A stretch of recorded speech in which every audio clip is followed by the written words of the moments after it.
Bonjour. Écoutez, je vais continuer la suite de questions-réponses. Donc, j'ai fait une petite sélection de nouveau de certaines questions qui m'ont été posées. Et puis, je vais essayer d'apporter mon éclaircissement là-dessus. Donc, il est bien évident que les réponses que je fais sur ces questions sont vraiment moi, avec ma compréhension, mon interprétation. Ce ne sont pas des lois universelles, ce ne sont pas des généralités, mais vraiment un point de vue que moi j'apporte. Alors, certaines questions qui me sont posées sont des fois avec des termes que je ne comprends pas toujours, comme par exemple le mot Gaïa, qui est bien souvent employé pour la mer, mais voyez-vous, même si je comprends tout à fait cette terminologie du mot de la déesse mère avec le mot grec, en fait, j'ai de la difficulté avec la compréhension de où cela mène. Parce que je vois que sur Internet, on parle beaucoup de Gaïa, mais j'ai du mal à le préciser et à le spécifier, parce que c'est un mélange de beaucoup de choses. Et du coup, quand j'ai des questions où on me parle de Gaïa ou des choses comme ça, c'est un peu compliqué pour moi. Donc je voulais juste le préciser. Voici une question qui m'a été posée. Donc bien sûr, je ne vais pas lire tout le contenu qui, dans le début de la lettre, cette personne me dit qu'elle se sent seule. Et là où j'ai retenu et j'aimerais répondre, c'est elle me pose comme question: je ne sais comment entrer en communication avec Gaïa. Je remets ma vie entre les mains de l'univers et je fais confiance à nos êtres de lumière. Je n'ai pas peur de mourir puisque je sais que la mort n'existe pas. Et la deuxième question qu'elle me pose: je suis en contact avec une personne qui fait confiance au système et moi pas. Est-ce que je dois rester? Alors la première question, je rebondis sur le fait de cette réflexion. Je remets ma vie, exactement, je remets ma vie entre les mains de l'univers et je fais confiance à nos êtres de lumière. Alors je comprends tout à fait la vocation de tout ça, mais j'aurais tendance à dire que j'essaie d'apporter une vision différente, et je dirais presque à l'inverse de cette façon de penser. Je n'ai rien contre, parce que c'est une personne qui aime mes conférences et qui m'écrit régulièrement, mais vraiment je n'ai rien contre, mais vraiment préciser que pour moi c'est un peu cette façon d'aborder la spiritualité, ce langage un peu flou qui pour moi m'a réveillée à l'enseignement de la mer. Parce que pour moi, la mer est l'incarnation et non la dissolution des mondes. Et faire confiance à un monde dont on ne peut pas le nommer, dont on en serait comme une femme ouverte à être fécondée, je trouve ça un peu compliqué. Alors je comprends quand même l'idée de faire confiance à une intelligence supérieure et de se laisser guider. Moi, je vais le traduire un peu plus comme ça, mais voilà. Je ne suis pas partisane de tout ça, parce que pour moi, l'univers est un monde totalement abstrait, dans le sens que l'univers, c'est l'univers, que c'est un champ d'énergie, que ça a des actions d'énergie sur le corps, mais ça n'a pas la réponse à l'individualisation et à la construction de l'être qui est incarné sur la Terre. Pour moi, l'univers est simplement un champ d'énergie, de vibration, mais ça n'est certainement pas des outils et des moyens de se construire. Faire confiance à des êtres de lumière, oui, à condition qu'ils soient nommés, à condition que tu aies choisi précisément quel être de lumière tu veux qu'il soit agissant dans ta vie. Faire confiance aveuglément à des mondes, c'est donner sa vie à des êtres qui, eux, décideront de là où ils veulent t'emmener. Et je ne pense pas que ce soit le but de l'incarnation. Je précise bien que aller vers des mondes subtils, supérieurs et d'autres êtres, c'est normal. Et puis, c'est notre vocation. Simplement, je tiens à préciser vraiment qu'il faut toujours nommer les choses dans sa vie. Si tu appelles un être dans ta vie supérieur ou d'une autre hiérarchie, il faut que tu le nommes, car il faut que ce soit lui qui vienne dans ta vie et qui amène son énergie particulière. On ne peut pas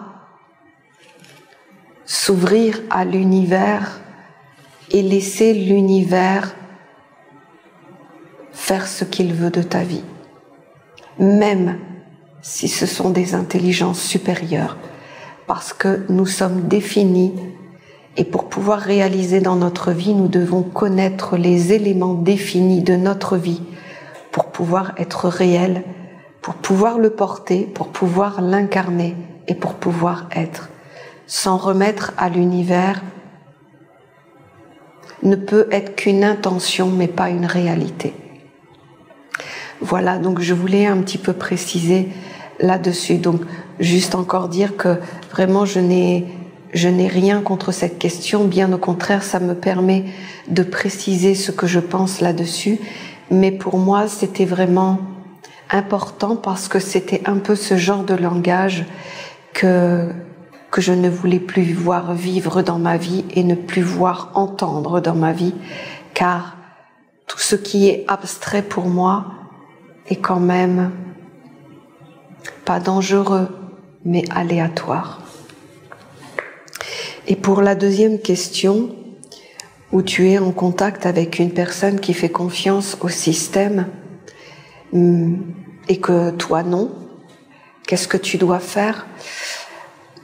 Alors je pense que tu dois sûrement parler de ton compagnon de vie. C'est une question assez compliquée. Maintenant, il y a une évidence dans la vie, c'est que personne ne doit t'empêcher d'aller vers un chemin de lumière, de t'individualiser et d'être. Maintenant, quand on fait le choix d'une union dans un couple, par exemple, il est clair que ce n'est pas quelque chose qui est posé comme un meuble dans sa vie. C'est quelque chose qui se construit et c'est évident qu'un mariage, une union, doit être une évolution commune avec des buts communs et des accords communs. Si à un moment donné, vous n'êtes plus dans le même monde, dans le sens que vous ne voyez plus le monde de la même manière, c'est que votre chemin de destinée est en train de s'éloigner. Faut-il divorcer? Faut-il se séparer? Je suis partisante de l'union permanente des êtres qui ont fait ce choix de s'unir et de se rappeler pourquoi ils l'ont fait et d'essayer de faire tout ce qui est possible pour avoir ce centre commun d'intérêt et cette vision commune de la vie.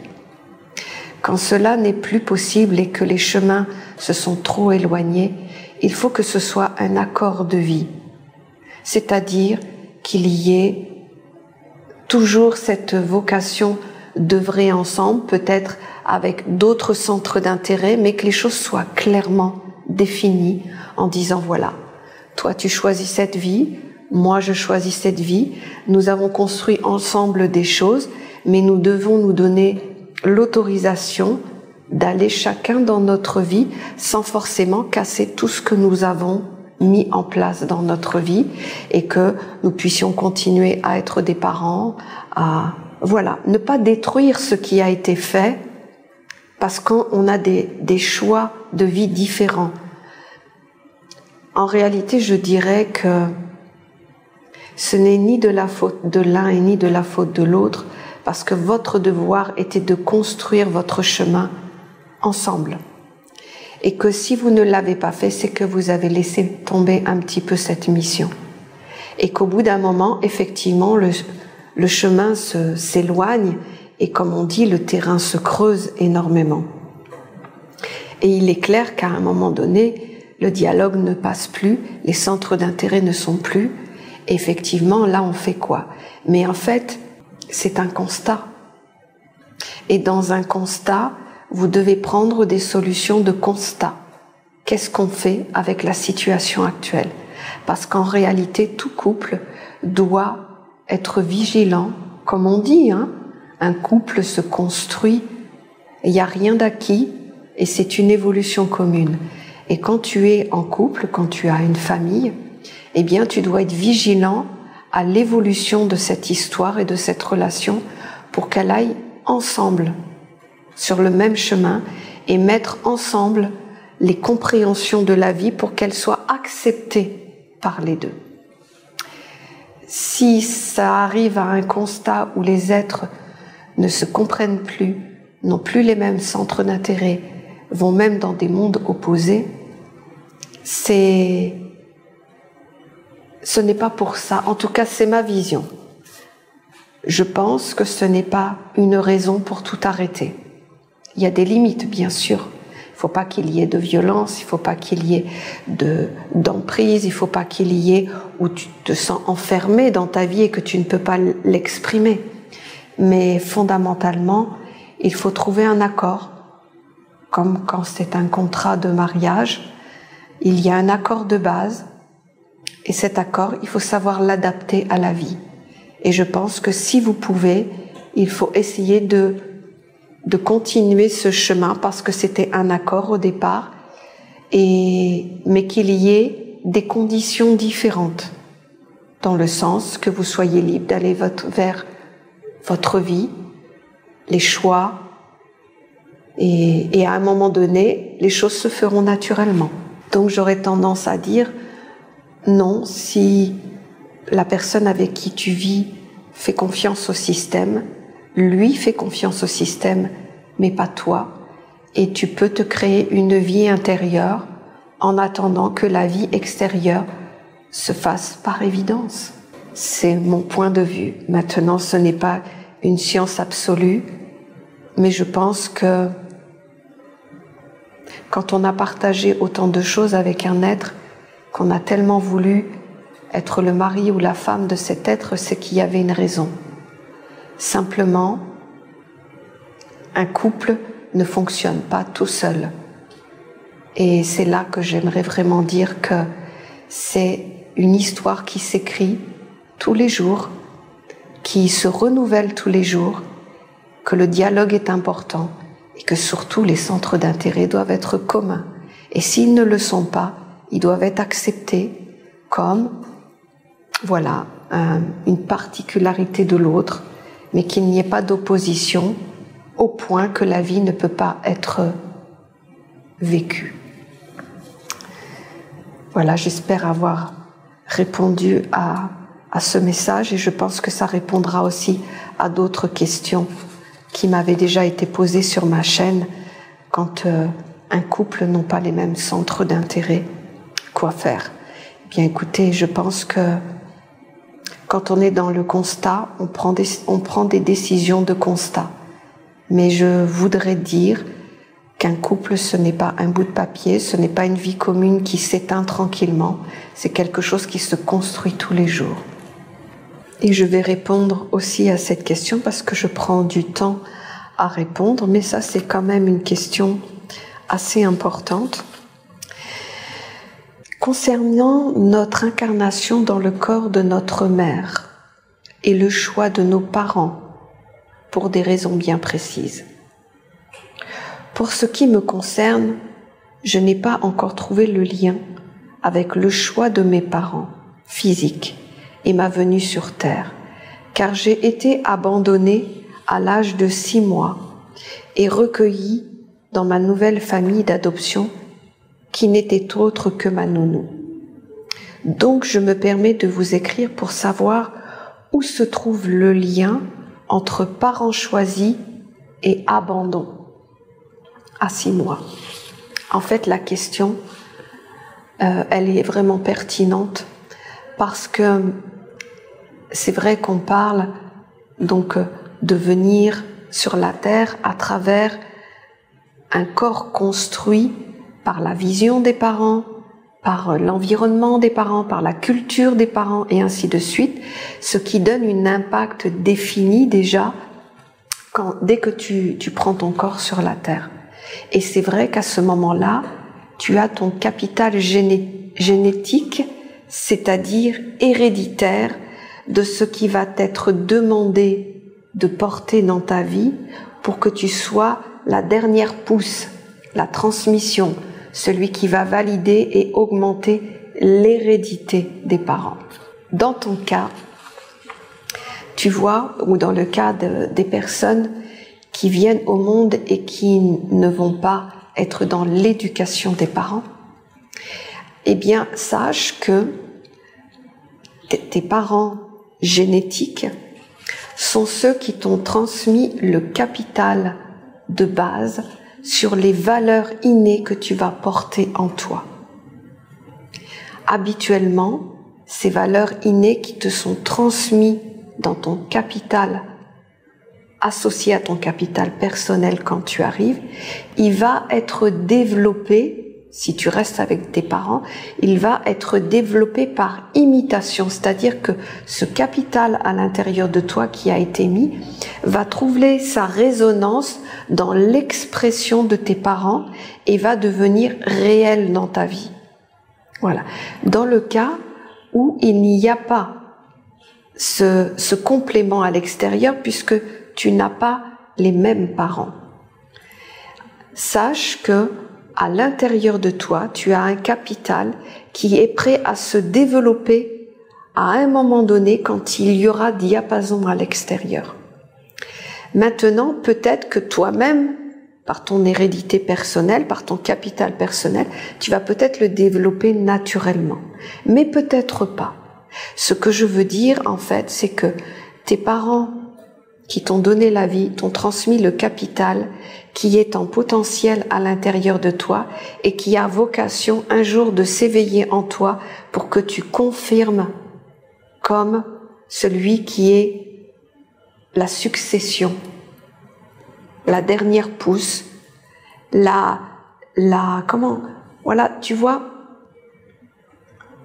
pourquoi ce système? Parce qu'en fait, l'hérédité a besoin de s'adapter à la vie qui est toujours différente à travers nos parents. Ils avaient un environnement de vie qui était particulier, ou par exemple, ils ont commencé à découvrir la technologie, mais ils ont dû apprendre des valeurs du travail. Tu vois, il y a vraiment un contexte environnemental qui fait que le capital fondamental de tes parents vont trouver l'expression et surtout vont grandir et s'affirmer à chaque fois. Quand l'enfant arrive, il reçoit dans son capital génétique, il reçoit l'information de ce qui doit être adapté à ce nouveau monde pour pouvoir continuer à exister. Toi, dans ton cas, tu l'as en potentiel et il n'est peut-être pas encore éveillé. Ce qui est sûr, c'est que avec l'éducation de la personne qui t'a éduqué depuis que tu es bébé, cette personne, elle, t'a transmis justement d'autres valeurs qui ne sont pas innées en toi, mais que tu as pris comme modèle à travers l'imitation, parce que tu n'avais pas forcément les fondements en toi, donc ce n'est pas enraciné. C'est seulement quand tu vas prendre par imitation ce que t'a transmis ta famille qui t'a éduqué, si tu le confirmes dans ta vie, tu vas l'enraciner, ce qui fait que tu auras malheureusement deux capitales génétiques, pas génétique, c'est pas le vrai mot, mais tu auras deux sortes de semences en toi, alors qu'une personne, on va dire traditionnelle, aura une seule sorte de semence en elle, transmise par sa famille, qu'il l'aura mis au monde, mais qu'il l'aura éduqué. Toi, tu portes 2 facteurs d'enracinement différents, un par imitation et un par gène. Ce qui fait que aujourd'hui, il faut vraiment que tu fasses le travail de savoir finalement ce qui t'appartient à toi. Et je dirais que la tâche va être un peu plus difficile, mais pas forcément. Pas forcément. Mais en apparence, un peu plus difficile dans le sens que tu as 2 sortes de fondamentaux en toi. Un qui, comme je viens de dire, qui a été transmis par la nature même de l'incarnation, par tes parents biologiques, et une autre par un moyen éducatif, imitation, comment tu vas aborder la vie, comment tu vas gérer certains aspects de la vie, comment tu vas réagir face à certains phénomènes. Tu les apprends par imitation de ta famille qui t'éduque. Donc tu as tout ça à l'intérieur de toi, mais fondamentalement, l'un comme l'autre, tu n'es pas obligé de les garder. Ils ne t'appartiennent pas forcément. Tu as le choix d'accepter ou pas le facteur génétique et le facteur éducatif. Parce que fondamentalement, toi, tu es venu sur la terre, bien sûr dans une famille particulière, parce que tu avais besoin de ces éléments pour réaliser ton œuvre, dans la façon d'être éduqué, dans la façon de voir le monde. Et peut-être même des fois, on se dit, j'ai été dans une famille difficile, où j'ai dû me battre, où j'ai dû subir certaines choses, mais en réalité, c'était nécessaire pour que tu construises une force intérieure, pour que tu sois désillusionné de peut-être d'une certaine innocence qui t'aurait rendu plus fragile dans le monde. Mais tout a un sens. Et quoi qu'il arrive, tout est là pour te construire. À toi, tout simplement, dans cet événement de vie, de regarder déjà ce qui t'a été transmis par imitation, c'est-à-dire ta famille éducative. Ça, fondamentalement, si tu ne le veux plus, c'est facile de l'enlever. Tu as juste à ne plus reproduire les mêmes schémas. Parce que si tu le confirmes et que tu l'adoptes dans ta vie, tu vas l'enraciner. Et après, ça sera plus compliqué. Après, il va falloir que tu regardes des impulsions à l'intérieur de toi qui te viennent sans que tu comprennes pourquoi. Ça doit être ton facteur génétique qui est lié à ta famille qui t'a créé, qui t'a mis au monde. Alors, ta question, c'est où se trouve le lien entre parents choisis et les autres parents. Le lien, il y en a forcément 2 différents, 2 qui n'ont pas la même vocation pour toi. Pour terminer, tes parents qui t'ont créé t'ont transmis un capital pour continuer la tradition familiale, l'hérédité familiale et confirmer dans ta vie ce que tes ancêtres, tes grands-parents, tes parents ont profondément véhiculé dans leur vie comme quelque chose d'important.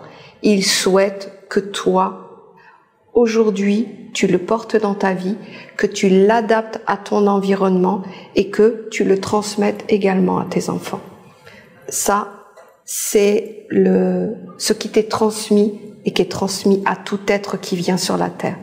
Et l'autre partie, je pense que cette famille qui t'a adopté, ta nounou, elle t'a transmis des valeurs pour que aujourd'hui tu puisses aborder le monde, pour que tu puisses l'interpréter, pour que tu aies des outils finalement pour vivre dans ta vie de tous les jours.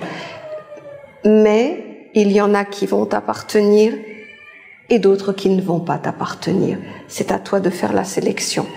Voilà, j'espère avoir répondu à ta question et je vous remercie tous de me permettre de préciser pour vous les questions que que vous vous posez. Et si vous, à travers ma réponse, vous y trouvez un éclaircissement, eh bien, écoutez, je serais vraiment contente de vous avoir permis d'avoir des réponses et peut-être de vous poser et de voir un peu plus les choses dans la réalité et dans la simplicité de la vie. Je vous souhaite une bonne lecture.